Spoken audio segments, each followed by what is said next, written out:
भाग 41। अभिमन्यु ने कहा, इट्स डन। शिखा ने कहा, मुझे बहुत बुरा लग रहा है यार, वो बेस्ट फ्रेंड है मेरी। अभिमन्यु ने कहा, शिखा तुम उसकी भलाई के लिए ही कर रही हो। शिखा ने सिर हिला दिया। इधर निशा ने अपने कमरे के बेड पर बैठकर लिफाफे में से एक पैकेट निकाला। उसने फिर पैकेट में से ड्रेस निकाली। ड्रेस बहुत ही प्यारी थी, डार्क ब्लू कलर की ऑफ शोल्डर ड्रेस थी, बहुत सिंपल। फिर निशा ने देखा कि लिफाफे में 2 और पैकेट है। उसने एक पैकेट निकाला, उसमें ड्रेस के साथ ज्वेलरी थी। दूसरे पैकेट में उसके लिए डार्क ब्लू कलर की हील्स। निशा ने मन ही मन कहा, जरूर ये ड्रेस शी ने रखी होगी। तभी उसके फोन पर एक मैसेज आया।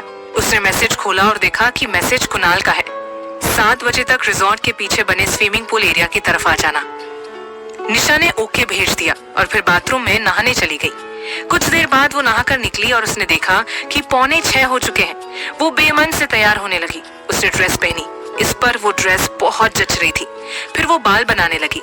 उसने बालों का बन बना लिया, इससे उसकी बैकलेस ड्रेस में खुली पीठ दिख रही थी। उसने फिर मेकअप के नाम पर न्यूड शेड लिपस्टिक लगाई, आंखों में लाइनर लगाया। फिर उसने ज्वेलरी का पैकेट लिया और उसमें से इयररिंग्स निकाल कर पहने। उसमें एक ब्रेसलेट भी था, उसने वो भी पहना। उसने फिर अपनी ही एक चेन पहन ली जिस पर उसका नाम लिखा था। निशा ने फिर हील्स पहनी। निशा ने अब अपने आप को शीशे में देखा। अपने आप को देखकर एक पल के लिए वो चौंक गई। निशा आज बहुत ही ज्यादा खूबसूरत लग रही थी। उसने फिर टाइम देखा तो टाइम 6:45 हो रहे थे।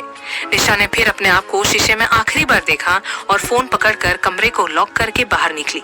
उसने खुद से कहा, ये शी भी बड़ी बेवफा निकली, अकेले ही चली गई, भूल गई कि मेरे साथ आई है। उसे शिखा पर बहुत गुस्सा आ रहा था। खैर वो स्विमिंग पूल एरिया की तरफ पहुंची तो उसे लाउड म्यूजिक की आवाज आने लगी, जिससे निशा समझ गई कि पार्टी शुरू हो चुकी है। निशा ने जैसे ही एंट्री ली, सभी की नजरें उस पर टिक गई। कुणाल ने अभिमन्यु के कान में कहा, तेरी चॉइस तो बड़ी अच्छी है। अभिमन्यु बस मुस्कुरा रहा था और कहा, बस एक चीज की कमी है। कुणाल ने कहा, किसकी? कुणाल को कोई जवाब नहीं मिला। उसने अपनी साइड पर देखा, अभिमन्यु गायब था। कुणाल ने सिर झटक दिया। सभी की नजरों को खुद पर महसूस कर निशा असहज हो गई, लेकिन उसने अपने चेहरे पर नहीं आने दिया। आरुषि भागते हुए उसके पास आई और बोली, वाओ निशिदी, you are looking drop dead gorgeous. Nisha बस फीकी तरह से मुस्कुरा दी। आरुषि फिर उसे अपने साथ शिखा और काजल के पास ले गई। दोनों ने उसकी तारीफ की। पार्टी में सभी ने डार्क ब्लू, ब्लैक और डार्क ब्राउन कलर के कपड़े ही पहने थे। निशा की नजरें अभी तक अभिमन्यु पर गई नहीं थी और अभिमन्यु की नजरें निशा से हट नहीं रही थी। वहीं एक तरफ राइमा अपनी एक सहेली या फिर कहे चमची सोनिया के साथ खड़ी थी। सोनिया ने राइमा से कहा, ये लड़की कौन है राइमा, जिसने तुम्हारी लाइमलाइट चुरा ली? राइमा ने निशा को नफरत भरी नजरों से देखते हुए कहा, so called event manager. Raima फिर सोनिया के साथ निशा की तरफ बढ़ गई। राइमा भी कम सुंदर नहीं लग रही थी, बल्कि निशा के आने से पहले सभी की नजरें उस पर ही थी। राइमा ने ब्लैक कलर की स्ट्रेपलेस शॉर्ट ड्रेस पहनी थी। उसकी ड्रेस घुटनों से काफी ऊपर थी। उसने बोल्ड मेकअप किया हुआ था, बालों को कर्ल करके छोड़ा हुआ था। राइमा ने निशा से कहा, हुआ Nisha, I didn't know that तुम ऐसी ड्रेस भी कैरी कर सकती हो। Unbelievable, but you are looking wonderful. Nisha फीकी तरह से मुस्कुरा देती है। फिर राइमा ने सोनिया को इंट्रोड्यूस करवाते हुए कहा, मीट हर, ये मेरी फ्रेंड है सोनिया। सोनिया ये हमारी शादी की ऑर्गेनाइजर है। दोनों हाथ मिलाते हैं। सोनिया भी उसकी तारीफ करती है। निशा फिर उन्हें वॉशरूम का कहकर चली जाती है। अभी वो जस्ट आई ही थी और उसे वापस जाते देख आरुषि ने कहा, आर यू फाइन दी, अभी आए हो आप? निशा ने उसके गाल पर प्यार से हाथ रखकर कहा, हाँ हाँ बच्चा। फिर निशा वॉशरूम जाती है। अभी वो जस्ट स्विमिंग पूल एरिया से बाहर निकली ही थी कि किसी ने उसे उसकी बाजू से पकड़कर झटके से एक कॉर्नर में खींच लिया। निशा झट से यह एहसास पहचान गई। वो पहचान गई कि ये शख्स अभिमन्यु है। अभिमन्यु उसे एक छोटे से गार्डन में खींच लाया। दोनों के ऊपर चांद की चांदनी गिर रही थी। दोनों एक दूसरे को उस चांदनी में साफ तौर पर देख पा रहे थे। निशा का चेहरा चांदनी में चमक रहा था और वहीं निशा की नजरें अभिमन्यु से हट नहीं रही थी। अभिमन्यु ने डार्क ब्लू शर्ट के साथ ब्लैक पैंट और ऊपर ब्लैक जैकेट पहनी थी। उसके बाल बिखरे हुए उसके माथे पर आ रहे थे। अभिमन्यु आज काफी दिलकश लग रहा था।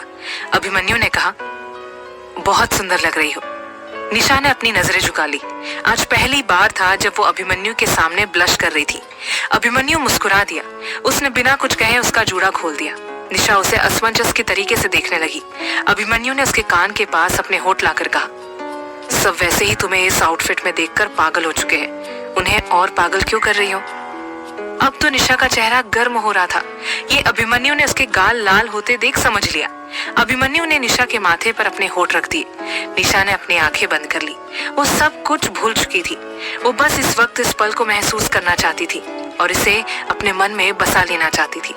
अभिमन्यु के होठ अभी भी उसके माथे पर टिके हुए थे। निशा को तभी अपने अंतर्मन से आवाज आई, निशा ये क्या कर रही है? वो किसी और की अमानत है, तू ऐसे उसके साथ? तेरे उसूल इसकी इजाजत नहीं देता निशा। नो, ये गलत है। तभी झटके से निशा अभिमन्यु से अलग हुई। अभिमन्यु चौंक गया। अभिमन्यु ने कहा, क्या हुआ मिसूद? निशा उसकी तरफ पीट करके खड़ी हो गई और अपने बेकाबू हुई धड़कनों को काबू करने की कोशिश करने लगी। निशा ने खुद से ही मन कहा, निशा ये तू कैसे कर सकती है? तेरा खुद पर नियंत्रण कहाँ गया? मैं ऐसे उनकी बाहों में इतनी देर तक कैसे खड़ी रही, वो भी बिना किसी रिएक्शन के? कहीं मैं उनसे? हाँ निशा, तुझे हो गया है प्यार मिस्टर मित्तल से, इसीलिए उनके करीब आने पर तुझे कुछ भी बुरा नहीं लगता, खलता नहीं, तुझे बिल्कुल अच्छा लगता है। उनका तेरी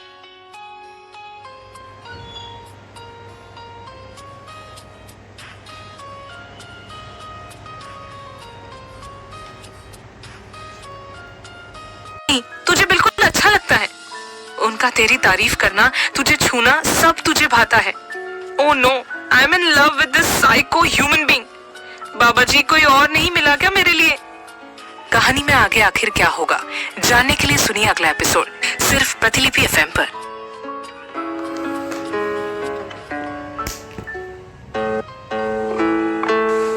भाग 42। निशा ने खुद से मन ही मन कहा, निशा ये तू कैसे कर सकती है? तेरा खुद पर नियंत्रण कहाँ गया? मैं ऐसे उनकी बाहों में इतनी देर तक कैसे खड़ी रही, वो भी बिना किसी रिएक्शन के? कहीं मैं उनसे? हाँ निशा, तुझे हो गया है प्यार मिस्टर मित्तल से, इसीलिए उनका करीब आना तुझे खलता नहीं बल्कि तुझे अच्छा लगता है। उनका तेरी तारीफ करना, तुझे छूना, सब कुछ भाता है। Oh no, I am in love with this psycho human being. बाबा जी कोई और नहीं मिला क्या मेरे लिए?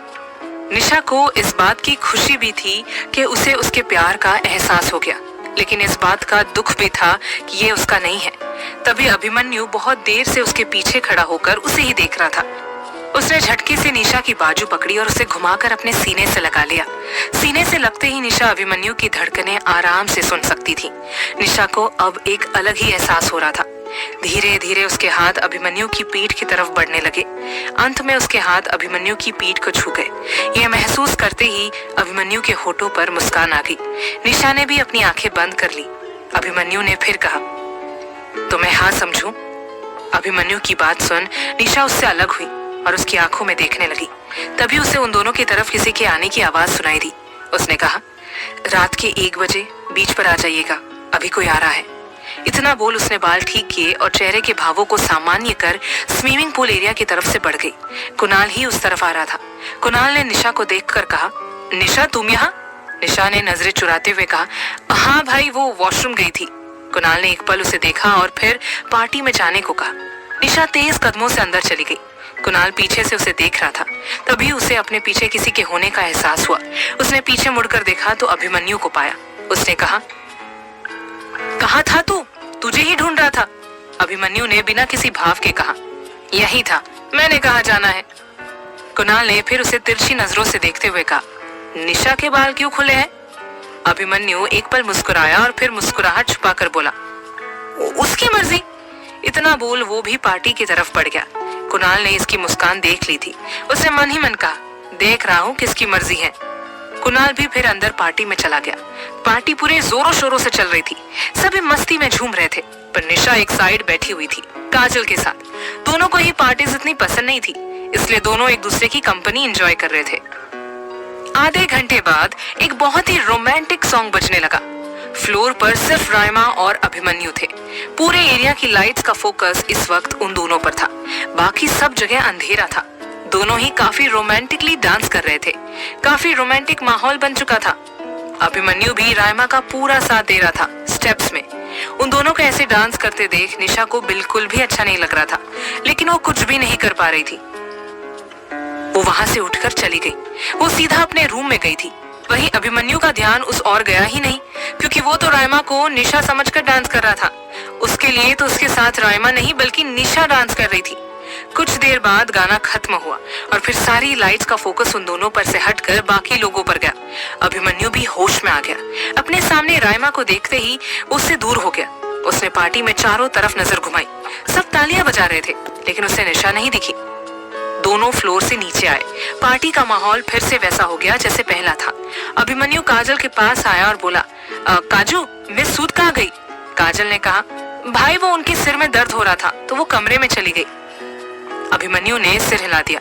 तभी आरुषि काजल को अपने साथ ले गई। अभिमन्यु ने मुस्कुराकर कहा, तो मिस सूद को जलन हो रही है? ग्रेट, वेरी ग्रेट, यही तो चाहत है मेरी। Oh god, you are so so great, love you. अब तो मिस सूद आपके होठों से सुनना है मुझे। Waiting for 1 o'clock। अभिमन्यु फिर कुणाल के पास चला गया।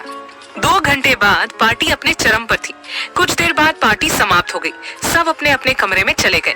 अभिमन्यु ने घड़ी में टाइम देखा तो अभी 1 बजने को आधा घंटा पड़ा था। उससे इंतजार नहीं हो रहा था। उसके लिए ये आधा घंटा भी 1 साल जैसा था। वहीं दूसरी तरफ निशा ने कमरे में आते ही चेंज कर लिया। उसने खुद से अपनी बाहों पर लोशन लगाते हुए कहा, कहते हैं कि प्यार मुझसे करते हैं, और रायमा के साथ कैसे डांस कर रहे थे? उन दोनों को एक साथ सोचते ही निशा की आंखें नम हो गई। उसने अपनी आंखें बंद की और उस नमी को अंदर ही सोख लिया। फिर उसने आंखें खोली और दर्द भरी मुस्कुराहट के साथ कहा, ही इज नॉट योर्स निशा, वो रायमा के थे और रायमा के ही रहेंगे। मेरा और उनका कोई तालमेल ही नहीं है। कहाँ वो एक बिजनेस टाइकून और कहाँ मैं एक छोटी सी इवेंट मैनेजिंग कंपनी में काम करती हूँ।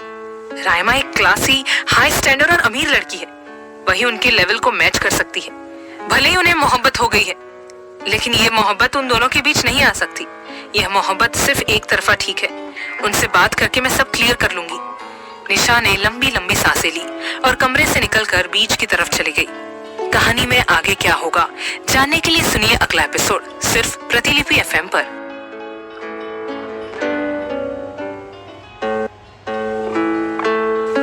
भाग 43। निशा ने लंबी लंबी सांसें ली और कमरे से निकलकर बीच की तरफ चली गई। निशा वहां नंगे पांव रेत पर चलने लगी। ठंडी हवा का एहसास पाते ही उसने अपने आप को अपनी बाहों में समेट लिया। वो रुककर समुंदर को देखने लगी। चांदनी रात में समुंदर और चमक रहा था। समुंदर इस वक्त काफी शांत था, लेकिन निशा के दिल में चारों ओर उलझन छाई हुई थी। 1 बजने से 5 मिनट पहले ही अभिमन्यु वहां पहुंच गया। निशा को वहां देख अभिमन्यु के होठों पर मुस्कान आ गई और गार्डन वाला सीन याद आ गया। अभिमन्यु मुस्कुराते हुए आहिस्ता से उसके करीब चला गया। वो उसके बिल्कुल पीछे खड़ा था। अभिमन्यु के पीछे आते ही निशा की धड़कनों ने रफ्तार पकड़ ली। उसकी रफ्तार इतनी तेज थी कि अभिमन्यु को भी सुनाई दे रही थी। वो मुस्कुरा दिया। उसने उसकी कमर के आसपास बाहें लपेटते हुए कहा, मेरी उपस्थिति से ये धड़कनों का शोर कैसा महसूद? निशा निशब्द थी। उसने कुछ नहीं कहा सिवाय इस एहसास को अपने अंदर समाने की जगह। वो अपनी आंखें बंद कर लंबी लंबी सांसें लेने लगी। ये देख अभिमन्यु ने निशा के कान पर फूंक मारते हुए कान पर अपने होठ रखते हुए कहा, अगर अब भी ना हुई ना तो ये अभिमन्यु पता नहीं क्या कर जाएगा। उसकी बात सुन निशा झटके से मुड़ी और उसके होठों पर हाथ रख नम आंखों के साथ बोली, कभी कभी ना मजबूरी के बंधन में बंदी होती है मिस्टर मित्तल। अभिमन्यु ने उसे कमर से अपने करीब कर उसके हाथ पर होठों से निशानी छोड़ उसके हाथ को अपने हाथ में थामते हुए कहा, उस मजबूरी को ही तबाह कर दूंगा जिसके कारण आप ये मोहब्बत को कबूल नहीं कर रही।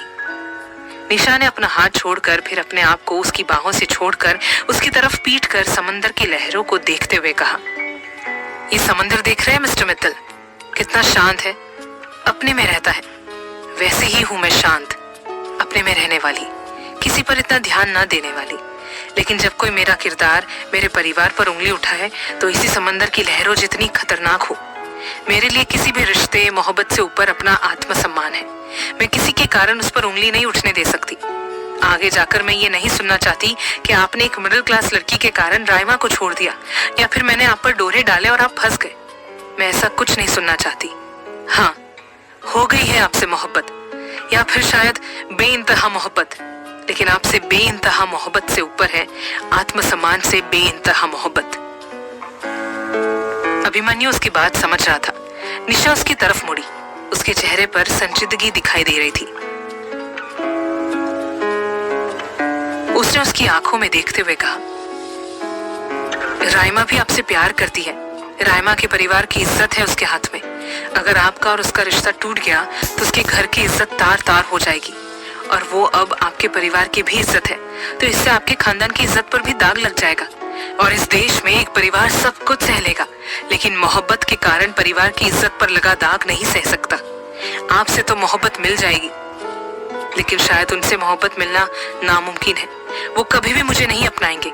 और शादी एक ऐसा बंधन है जिसमें सिर्फ लड़का और लड़की नहीं, बल्कि दो परिवार बन जाते हैं। एंड सबसे बड़ी बात, मेरा परिवार, उसे तो इस बात के बारे में कोई जानकारी ही नहीं है। मैं अपने परिवार के खिलाफ कुछ भी नहीं सुन पाऊंगी, सिर्फ इस मोहब्बत के कारण। मैं मोहब्बत की तौहीन नहीं कर रही, बल्कि बस अपनी बात कर रही हूँ। निशा की बातें अभिमन्यु के दिल में उतरती जा रही थी।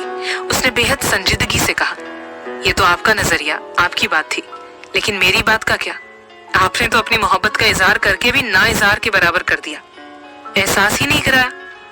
निशा चुप नजरें झुकाए खड़ी थी। अभिमन्यु ने कहना जारी किया, मैं आपकी सारी बातों पर सहमति जताता हूँ। आप ये बताइए, आप मुझसे क्या चाहती हैं? निशा ने नजरें उठाकर कहा, भूल जाइए इस मोहब्बत को। राइमा के साथ रिश्ता जोड़ लीजिए। भूल जाइए कि कभी निशा नाम की लड़की ने आपकी जिंदगी में कदम रखा था। भगवान कसम, कभी भी आपको अपना चेहरा नहीं दिखाऊंगी। उसकी बात सुन अभिमन्यु ने अपनी मुट्ठी कस ली। कुछ देर बाद उसने कहा, आप भूल पाएंगे इस मोहब्बत को? निशा ने नजरें झुका ली।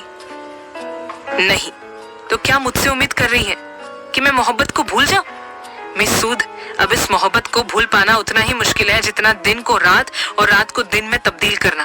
क्या मेरी फीलिंग आपके लिए कोई मायने नहीं रखती? निशा ने नजरें उठाकर कहा, मेरा आत्मसम्मान आपके लिए कोई मायने नहीं रखता मिस्टर मित्तल।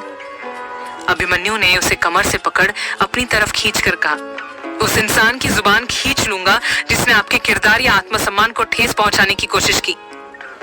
निशा ने व्यंग से कहा, किस किस की करेंगे मिस्टर मित्तल? ये भारत है, यहाँ 4 लोगों की बातें आपके दिल की बातों से ज्यादा महत्व रखती हैं। चलिए मान लिया उन्हें आप संभाल लेंगे, लेकिन आपका परिवार, उसका क्या? क्या उनकी भी आप जुबान खींच लेंगे? अभिमन्यु ने एक गहरी सांस ली और फिर कहा, माँ को सब पता है। ये सुनते ही निशा के पैरों तले जमीन खिसक गई। निशा उसे हैरत भरी नजरों से देखने लगी। अभिमन्यु ने आगे कहा, माँ को आप कबूल हो, बाकी रही बात परिवार की तो वो भी आपको अपना लेंगे, बस उन्हें कुछ समय लगेगा। निशा ने कहा, मेरा परिवार? मिस्टर मित्तल, हर बाप की बहुत सी उम्मीदें होती है अपनी बेटी के ब्याह को लेकर। उसी तरह मेरे पापा की एंड मोस्ट इम्पोर्टेंट थिंग, शायद आप नहीं जानते कि मैं उनकी सगी बेटी नहीं हूँ। उन्होंने मुझे गोद लिया है एंड मैं अपने असली माँ बाप को ढूंढने में लगी हुई हूँ। मिस्टर मित्तल, आपकी जिंदगी और मेरी जिंदगी के लिए यही अच्छा रहेगा कि आप राइमा के साथ बस जाए।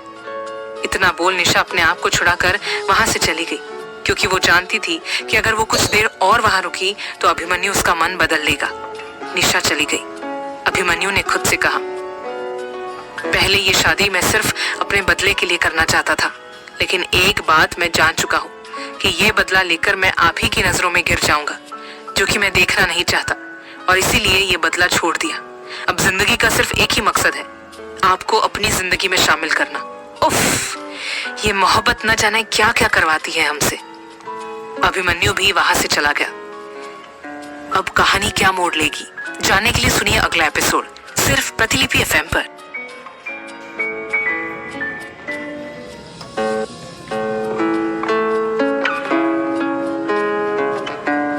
भाग 44। अभिमन्यु ने खुद से कहा, पहले ये शादी मैं सिर्फ अपने बदले के लिए करना चाहता था, लेकिन एक बात मैं जान चुका हूँ, ये बदला लेकर मैं आप ही की नजरों में घिर जाऊंगा, जो कि मैं देखना नहीं चाहता, और इसीलिए ये बदला छोड़ दिया। अब जिंदगी का सिर्फ एक ही मकसद है, आपको अपनी जिंदगी में शामिल करना। उफ, ये मोहब्बत न जाने क्या क्या करवाती है हमसे। अभिमन्यु भी वहां से चला गया। अगली सुबह 8 बजे गार्डन में सभी मित्तल परिवार और ओबेरॉय परिवार ब्रेकफास्ट कर रहे थे। अभिमन्यु ने अभी तक निशा को नहीं देखा था, तभी वहां निशा आ गई। निशा को आता देख अभिमन्यु के होठों पर मुस्कान आ गई, लेकिन जब वो करीब आई तो अभिमन्यु की मुस्कान गायब हो गई और उसका चेहरा भावहीन हो गया। निशा की आंखें लाल और सूजी हुई थी। जो इस बात की गवाह थी कि निशा रोई है। निशा ने अभिमन्यु को एक नजर भी नहीं देखा, पर उसे अभिमन्यु की नजरों की तपिश अपने ऊपर साफ महसूस हो रही थी। उसने सीधा जाकर सुहानी जी से कहा, जी मिसेस मित्तल, आपने बुलाया? सुहानी जी ने उसके गाल पर हाथ रखकर उसकी परवाह करते हुए कहा, बेटे आपकी आंखें इतनी लाल और सूजी हुई है, आर यू फाइन? निशा ने झूठी मुस्कुराहट को अपने होठों पर बिखेर कर कहा, I am fine Mrs Mittal, बस वो नहाते समय साबुन आंखों में चला गया था। सुहानी जी ने फिर मुस्कुरा कर कहा, ठीक है, ध्यान रखिए अपना। मैंने ये कहने के लिए आपको बुलाया था कि क्या आपने और आपकी टीम ने ब्रेकफास्ट कर लिया, और अगर नहीं तो कर लीजिए। निशा ने कहा, हम सब ने ब्रेकफास्ट कर लिया है। सुहानी जी ने फिर पूछा, और बेटा शिखा कहाँ है? निशा ने कहा, असल में रात को लेट सोने के कारण वो सो रही है। सुहानी जी ने सिर हिला दिया, फिर वो चली गई। उसके जाने के बाद गायत्री जी बोली, कितनी भली बच्ची है, दूसरे इवेंट मैनेजर की तरह कोई लालच नहीं है। हाय कितनी प्यारी है। उनकी बात सुन अभिमन्यु के होठों पर मुस्कान आ गई। फिर आशा जी बोली, सच बहुत ही प्यारी बच्ची है, इतनी सी उम्र में ही कितनी समझदार है। आजकल के बच्चे इस उम्र में अपने माँ बाप के पैसे उजाड़ देते हैं, और वही ये लड़की कितनी मेहनती है, कितने लकी होंगे इनके माँ बाप। सभी ने अपना सिर हिला दिया। कुछ देर बाद सभी ने नाश्ता किया और शादी की तैयारियों में जुट गए। कुणाल और अभिमन्यु कमरे की बालकनी में बैठे थे और वहां से सारी तैयारियां होते देख रहे थे। शादी का मंडप गार्डन में ही सजाया जा रहा था और निशा भाग भाग कर सभी काम कर रही थी। कुणाल ने कहा, जा अभी कर लेना बात निशा से। अभिमन्यु ने निशा पर नजरें टिकाए कहा, जो भी बात करनी थी वो कर चुका हूं, तो आगे क्या सोचा है? अभिमन्यु ने अपनी आंखें बंद करके कहा, यार मैं उससे हर्ट नहीं करना चाहता, लेकिन उसके बिना भी नहीं रहना चाहता। I can't do this. यार मोहब्बत किसी और से और शादी किसी और से, नो। तू तो जानता है जिंदगी भर मैंने अपने करीब एक लड़की को आने तक नहीं दिया, सिवाय आशी के। रायमा को भी दूर रखने में मैं अपनी पूरी कोशिश करता हूँ। मिस सूद इकलौती लड़की है जो कि बाहर वाली है, और उन्हें मैं अपनी मर्जी से खुद के करीब आने देता हूँ। अगर रायमा के साथ मेरी शादी हो गई तो मैं घुट घुट कर मर जाऊंगा। उसकी बात सुन कुणाल हैरान था। उसने कहा, ओ भाई, इतनी मोहब्बत कब हो गई तुझे निशा से? तुम दोनों तो जब देखो लड़ते रहते हो, एक दूसरे को काटने को दौड़ते हो। दोनों में इतनी मोहब्बत कब और कैसे? अभिमन्यु ने आंखें खोली और मुस्कुराते हुए उसे देखते हुए कहा, मोहब्बत बताकर नहीं होती मेरे यार, ये तो बस हो जाती है, और लड़ाई झगड़े तो मोहब्बत के बेसिक्स है। उसकी बात सुन कुणाल बोला, यार कभी लगा नहीं था कि ये दिन भी देखना होगा। अभिमन्यु मुस्कुरा दिया। तभी कमरे में आरव आया और बोला, कुणाल भाई आपको मम्मी बुला रही है। कुणाल सिर हिलाकर चला गया। अभिमन्यु निशा को देखने लगा। उसे ऐसे भागते हुए काम करते देख अभिमन्यु ने मुस्कुराकर कहा, पहली लड़की हो तुम मिस सूद जो अपनी ही शादी को ऑर्गेनाइज कर रही हो। ये वाला इवेंट तुम्हारी जिंदगी का सबसे यादगार इवेंट बनेगा, हाय शपथ। और आधा तो बन चुका है। शाम 7 बजे सभी तैयारी हो चुकी है। गार्डन में सब मौजूद थे। निशा ने पर्पल कलर की साड़ी पहनी हुई थी, ब्लैक ब्लाउज के साथ। बाल का उसने जूड़ा बनाया हुआ था, कानों में बड़े बड़े ब्लैक इयररिंग्स। आज सभी लड़कों की नजर सिर्फ उस पर थी। वो पंडित जी के पास ही खड़ी थी। तभी पंडित जी ने वर को बुलाने को कहा। गायत्री जी ने आरव को भेज दिया। आरव अभिमन्यु के कमरे में गया। अभिमन्यु भी तैयार हो चुका था, गोल्डन शेरवानी के साथ लाल पजामा और लाल पगड़ी। उसके चेहरे का आज अलग ही नूर था। आरव ने आकर कहा, भाई आपको बुला रहे हैं, चलिए। अभिमन्यु सिर हिलाकर कुणाल और आरव के साथ चला गया। तीनों नीचे पहुंचे। अभिमन्यु की नजर सीधे निशा पर पड़ी। निशा को देख अभिमन्यु के होठों पर मुस्कान आ गई, लेकिन निशा ने उस पर एक भी नजर नहीं डाली। उसका पूरा ध्यान इस वक्त हवन कुंड में जल रही अग्नि पर था। अभिमन्यु जाकर अपने आसन पर बैठ गया। पंडित जी ने कुछ मंत्रों का उच्चारण शुरू कर दिया। निशा की आंखें इस वक्त नम थी, लेकिन उसने 2 से 5 बार आंखें झपकाकर अपनी नमी अपने अंदर ही खींच ली। अभिमन्यु का भी इस वक्त पूरा ध्यान हवन कुंड में जल रही अग्नि पर था। पता नहीं इस वक्त उसके मन में क्या चल रहा था। कुछ देर बाद पंडित जी ने वधू को बुलाने को कहा। सिद्धि जी रायमा को बुलाने चली गई। 15 मिनट बीते, आधा घंटा बीता, लेकिन सिद्धि जी नहीं आई और उनको लेने गया सुमित भी नहीं आया। ये देख सब परेशान हो गए। तभी पंडित जी बोले, यजमान मुहूर्त बीतता जा रहा है। अनीश जी ने सिद्धांत जी से कहा, सिद्धांत जी कहाँ रह गई रायमा?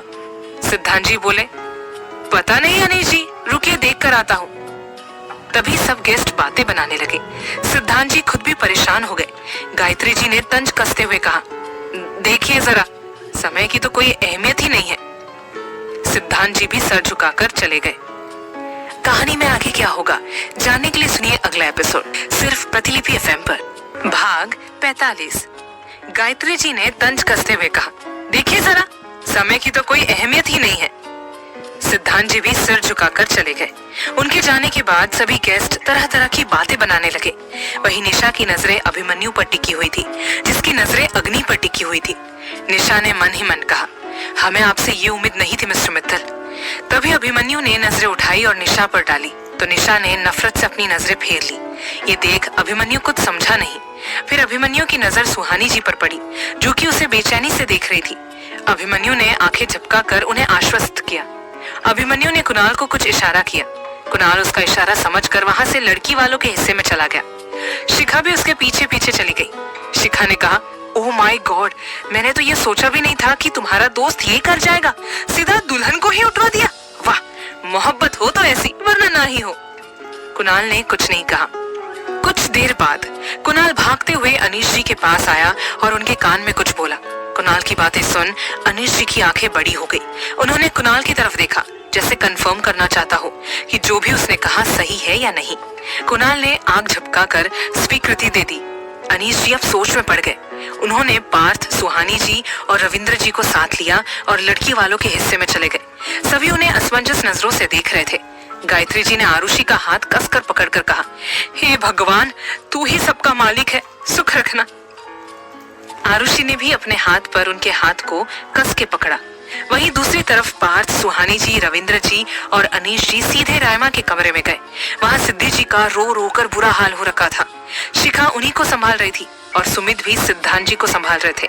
अनीश जी ने कड़क आवाज में पूछा, सिद्धांत जी, कहाँ है रायमा? सिद्धांत जी ने बिना कुछ कहे अपनी पगड़ी उतारी और उनके कदमों में रखकर कहा, माफ करिएगा अनीश जी, हमें रायमा से ये उम्मीद नहीं थी, माफ कर दीजिए। अनीश जी ने कुछ नहीं कहा। सुहानी जी ने कहा, अब हम क्या करें? दुल्हन है नहीं, दुल्हा मंडप में बैठा है और मेहमान दुल्हन का इंतजार कर रहे हैं। अनीश जी ने कहा, सिद्धांत जी, आपकी बेटी तो भाग गई, अब मेरे बेटे का क्या? आपकी बेटी ने ना सिर्फ आपके घर की इज्जत बल्कि हमारे घर की इज्जत भी डुबो दी। तभी वहां निशा आ गई। सिद्धि जी को रोते देख और सिद्धांत जी को अनीश जी के कदमों में देख उसे कुछ समझ नहीं आया। उसने कहा, अंकल रायमा? पार्थ ने कहा, भाग गई रायमा अपनी शादी से। उसकी बात सुन निशा की आंखों में नफरत पनपने लगी, लेकिन किसके लिए ये भी पता नहीं था। तभी सिद्धि जी उठी। वो सीधा निशा के पास गई और उसे कंधों से पकड़कर झकझोकर कहा, इस शादी की जिम्मेदारी तुम पर थी ना, तो बताओ कहाँ है मेरी बच्ची? बताओ, तुम इन सबको ऑर्गेनाइज कर रही थी ना, तो बताओ, कहीं तुम्हें तो उसे भगा नहीं दिया? तभी किसी ने पीछे से आकर सिद्धि जी को निशा से अलग किया। सभी की नजर उस शख्स पर टिक गई। वो अभिमन्यु था। उसने गुस्से से कहा, अपनी बेटी की गलती में सूद पर डालने की कोई जरूरत नहीं है आंटी।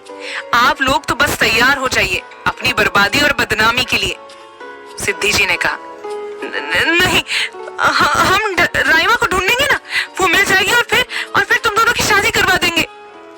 अभिमन्यु ने कहा, कहाँ ढूंढेंगे? गोवा में? मुंबई में? कहाँ ढूंढेंगे? चलिए माना कि आपने ढूंढ लिया, लेकिन इस वक्त जो हमारी बदनामी हो रही है उसका क्या? सिद्धि जी चुप रही। अनीश जी बोले, हाँ बताइए ना, अब इस बदनामी का क्या करें? सब चुप थे। सुहानी जी ने निशा को देखा और फिर अनीश जी को अपने साथ दूसरे कमरे में ले गई। 15 मिनट बाद अनीश जी और सुहानी जी आए। अनीश जी ने सुहानी जी को इशारा किया। सुहानी जी निशा के पास गई। उन्हें अपनी तरफ आता देख निशा की धड़कनें बढ़ गई। सुहानी जी ने कहा, निशा बेटा, आप जानती है ना कि अगर ये शादी नहीं हुई तो दोनों परिवार की बेइज्जती हो जाएगी, तो क्या आप? तभी सिद्धि जी ने उन्हें टोकते हुए, भाभी जी, ये आप क्या कर रही है? जब रायमा आ जाएगी तब शादी कर देंगे ना हम। सुहानी जी ने गुस्से से कहा, और तब तक इस बदनामी का क्या करें हम? सिद्धि जी चुप हो गई। अनीश जी ने फिर कहा, निशा बेटा, बस 2 महीनों की बात है, उसके बाद तुम अभी से डाइवोर्स ले लेना, एंड देन तुम अपने रास्ते और हम अपने। बेटा प्लीज मान जाओ, वी प्रॉमिस, तुम्हें कोई भी दिक्कत नहीं होगी।